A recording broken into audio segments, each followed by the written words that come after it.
शंकर जयकिशन का वो गाना जिसको रफ़ी साहब के साथ गाने में गायिकाओं ने कर दिया था इनकार, और फिर जिस गायिका से बात हुई उन्होंने एक ऐसी डिमांड रखी, वाकई पैरों तले खसक गई थी ज़मीन। क्या था पूरा किस्सा, कौन सा ये गाना था, क्यों गायिकाओं ने मना करा ये गाने से, और किस गायिका ने ऐसी डिमांड रखी कि शंकर जयकिशन के भी पैरों तले ज़मीन खसक गई थी। क्या ये पूरा किस्सा था, जिस पर बात करेंगे। दोस्तों चैनल पर नहीं तो चैनल को सब्सक्राइब कर लीजिएगा, बेल आइकन भी प्रेस कर लीजिएगा ताकि नोटिफिकेशन आप तक पहुंचती रहे। नमस्कार, मैं महेश कोहली बॉलीवुड संगीत के सफर से।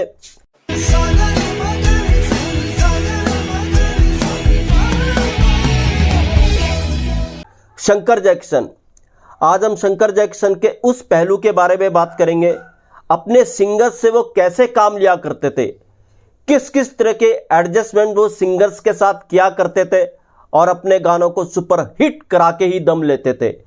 कई बार ऐसा भी हुआ शंकर जयकिशन साहब के साथ, ये मेरा दीवानापन है यहूदी का गाना जिसको दिलीप कुमार चाहते थे तलत महमूद साहब गाएं, मगर शंकर जयकिशन साहब की सूझबूझ से मुकेश जी इस गाने के अंदर आए और गाना नायाब बना, अमर ये गाना बना। और कई बार ऐसा भी हुआ, दाग फिल्म का गाना है मेरे दिल कहीं और चल, दिलीप कुमार इसमें चाहते थे कि तलत महमूद इसको गाएं, शंकर जयकिशन चाहते थे इसको मुकेश जी गाएं, मगर शंकर जयकिशन को वक्त तो हालात के आगे कॉम्प्रोमाइज़ करना पड़ा, यानी दिलीप कुमार के आगे कॉम्प्रोमाइज़ करा और इस गाने को ऐ मेरे दिल कहीं और चल तलत महमूद से ही उन्होंने ये वो गाना गवाया। दिलीप कुमार साहब के कारण तलत महमूद साहब के साथ भी इस गाने को शंकर जयकिशन ने हिट कराया, इसमें कोई शक और सुबह वाली बात नहीं है। मेरे दिल कहीं और चल। मन्ना डे साहब, बसंत बहार की मैं बात कर रहा हूं। मन्ना डे साहब बसंत बहार में गाने से बच रहे थे, क्लासिकल सॉन्ग्स बेस्ड ये फिल्म थी।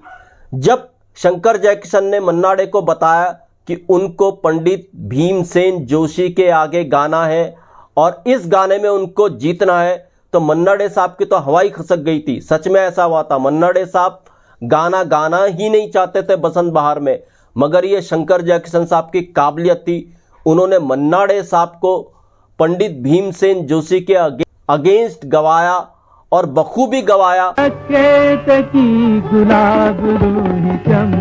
मन्ना डे साहब भी कायल हो गए थे शंकर जयकिशन साहब के, और ये गाना था केत की गुलाब जुई। तो ये थी शंकर जयकिशन साहब की खासियत कि कैसे सिंगर से वो गवाया करते थे, और हर सिंगर को ये पता होता था कि शंकर जयकिशन के साथ अगर वो गा रहे हैं तो कोई ढंग का गाना ही वो उनको देंगे जो उनके हिसाब से ही बना होगा।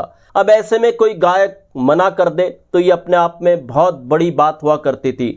और मैं जिस दौर का किस्सा आपको बताने जा रहा हूँ, इस दौर में तो शंकर जयकिशन सबसे महंगे म्यूजिक डायरेक्टर बन चुके थे। ये वो दौर था, शंकर जयकिशन के एक से एक गाने हिट क्या सुपर हिट हो रहे थे, और कुछ गाने तो ऐसे बना चुके थे उस दौर में शंकर जयकिशन, वो गाने मिटाए नहीं जा सकते, भुलाए नहीं जा सकते, हिस्ट्री बन गए ये गाने। तेरी प्यारी प्यारी सूरत को, ये गाने उस दौर में शंकर जयकिशन ने दिए। तो दोस्तों ऐसी ये किस्सा है, 60s का ये किस्सा है।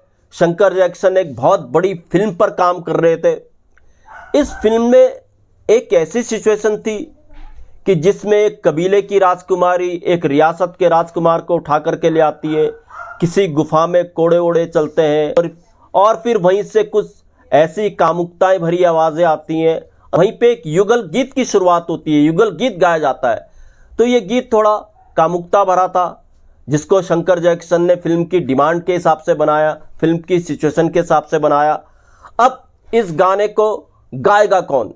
युगल गीत में उन्होंने पुरुष में जो आवाज़ चुनी, जाहिर सी बात है रफ़ी साहब की आवाज़ सुनी। रफ़ी साहब हर गीत वो गा लिया करते थे, अपनी आवाज़ को उसी हिसाब से रफ़ी साहब बना दिया करते थे जिस तरीके का गीत होता था। तो खैर मेल सिंगर के लिए रफ़ी साहब फाइनल हुए। फीमेल सिंगर की बात आई तो फीमेल सिंगर कौन हो? शंकर जयकिशन की फेवरेट सिंगर थी लता मंगेशकर। तो शंकर जयकिशन ने जाहिर सी बात है सोचा इसको लता जी ही गाएंगी। तो शंकर जयकिशन ने जब लता जी से कांटेक्ट किया, इस गाने के बारे में बताया, तो लता जी ने इस गाने को गाने से ही इनकार कर दिया। लता जी का कहना था ये गाना कामुकता भरा है, कैसे वो इस गाने को गाएंगी। तो खैर शंकर जैक्सन ने कुछ नहीं कहा। जब लता जी ही नहीं गाना चाहती थी तो बात आगे कैसे बढ़ती, तो शंकर जैक्सन ने बात को वहीं पर रोका। अब दूसरी गायिका कौन शंकर जैक्सन के दिमाग में आई?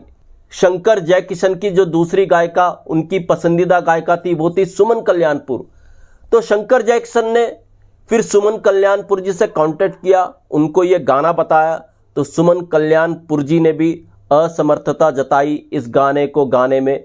उनको भी लगा है गाना कामुकता भरा है और उनके लायक नहीं है। सुमन कल्याणपुर ने भी ये गाना रफ़ी साहब के साथ गाने से इनकार कर दिया। इस तरीके की कामुकता कुछ इस गाने में झलक रही थी और ये जरूरी भी थी फिल्म की सिचुएशन के हिसाब से। अब साहब रफ़ी साहब तो फाइनल हो गए, मेल सिंगर तो फाइनल हो गए, अब फीमेल सिंगर किसको लें? तो शंकर जयकिशन के दिमाग में एक आइडिया आया, क्यों ना आशा भोसले से बात की जाए। तो शंकर जयकिशन ने आशा भोसले को फ़ोन लगाया और उधर देखिए आशा भोसले को इस गाने के बारे में पता था। जब शंकर जयकिशन ने आशा भोसले को इस गाने के बारे में बताया तो आशा भोसले ने वापस जो शंकर जयकिशन को जवाब दिया वो बड़ा अजीब था। आशा भोसले ने शंकर जयकिशन को कहा कि उनको पता है वो ये गाना तो गा देगी उनका, मगर वो जो फीस लेंगी दीदी यानी लता मंगेशकर से 5 गुना ज़्यादा वो इस गाने की फीस लेंगी, तभी वो ये गाना गाएंगी। अब शंकर जयकिशन को अजीब लगा, उन्होंने खैर उस वक्त तो फ़ोन रख दिया। फिर शंकर जयकिशन ने इस फिल्म के डायरेक्टर के शंकर से बात की कि उन्होंने आशा भोसले से बात की है और आशा भोसले इस गाने की जो फीस मांग रही है वो लता मंगेशकर से 5 गुना ज़्यादा है। अब ये बात सुनकर के शंकर ने भी अपना मत्था पकड़ लिया, अब हो तो क्या हो इस गाने का। फिर बाद में प्लान हुआ, इस फिल्म के हीरो थे, नायक थे शम्मी कपूर साहब। तो फिर शंकर जयकिशन और इस फिल्म के डायरेक्टर के शंकर ने सोचा क्यों ना शम्मी कपूर से बात की जाए कि वो आशा भोसले को मनाए, आशा भोसले से बात करें और इस तरीके से आशा भोसले ये गाने को गा दें। तो खैर शम्मी कपूर को बताई गई सारी प्रॉब्लम्स इस गाने के बारे में। तो शम्मी कपूर ने भी जब ये गाना सुना तो शम्मी कपूर ने गाना सुन करके शंकर जयकिशन को कहा, डायरेक्टर के शंकर को कहा कि देखिए यार गाना तो कामुकता भरा है ही, आशा भोसले जो मांग रही है ठीक ही वो मांग रही है, उनसे ये आप गाना गवाइए और उनको ये पेमेंट दे दीजिए। अब इतनी पेमेंट कैसे दें? तो उसका भी हल शम्मी कपूर ने निकाला। शम्मी कपूर ने कहा आप ऐसा कीजिए, मुझे जो आप फीस दे रहे हैं उसमें से भलाई कुछ फीस काट लीजिए, उसको आप आशा भोसले को दे दीजिए और ये गाना आप उनसे ही गवा लीजिए रफ़ी साहब के साथ। तो खैर इस तरीके से आशा भोसले से आने की 5 गुना ज़्यादा पेमेंट दी गई लता मंगेशकर से और आशा भोसले ने ये गाना रिकॉर्ड किया और बखूबी इस गाने को रिकॉर्ड किया। वो जो सेक्सी वॉइस होती है वो आशा भोसले ने इस गाने में दी। रफ़ी साहब की आवाज़ भी इस गाने में आप देखेंगे तो कमाल का रफ़ी साहब ने इस गाने को गाया है। जो आवाज़ इस गाने में एक मेल सिंगर की चाहिए थी वो रफ़ी साहब ने इस गाने में अपनी आवाज़ को उस तरीके से ढाला, उस तरीके से इस गाने को गाया जो कमाल का गाना बन पड़ा। जी हाँ, ये गाना कौन सा था? ये गाना था फिल्म होशियार होशियार राजकुमार का, जो 1964 में आई थी और ये गाना था दिलरुबा दिल पे तू। साधना जी और शम्मी कपूर साहब पे पिक्चराइज हुआ था। राजकुमार के लिए एक से एक गाने शंकर जयकिशन ने बनाए थे। तुमने पुकारा और हम चले आए, रफ़ी साहब ने सुमन कल्याणपुर जी के साथ ये गाना गाया था। तुमने पुकारा और हम चले आए, इस रंग बदलती दुनिया में, आजा, आई बहार, एक से एक गाने बनाए। कहने का मतलब था राजकुमार के जितने भी आप गाने देखेंगे, और मैं जिस गाने की बात कर रहा हूं, शंकर जैक्सन ने इस गाने में एक्सपेरिमेंट तो अच्छा किए, मगर ये जो गाना था और गानों से, राजकुमार के जितने भी गाने थे उन गानों से थोड़ा कम मेलोडियस ये गाना था। मगर इसके लिए आशा भोसले ने जो पेमेंट ली वो इस फिल्म में जो और गाने और सिंगर्स ने गाए उससे कहीं ज़्यादा ये पेमेंट थी। तो दोस्तों ऐसे किस्से में आपके लिए लेकर के आता रहूँगा।